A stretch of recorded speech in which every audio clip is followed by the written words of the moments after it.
سلام علیکم دوستای عزیز. ما میخوایم لیول خود آپگرید کنم. رنگ چهارم فعال میکنه مالی امبیسیدوره رنگ چهارم فعال میکنیم.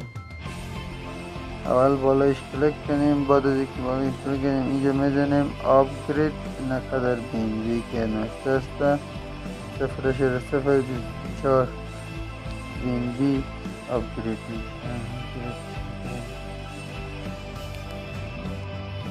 از یکی رت تایمر که اینجا میک کانفرم میگه نقدر میکنن میدیم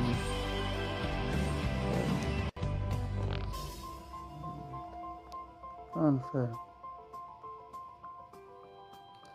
از کانفرم 60 میخواه تاییدیم.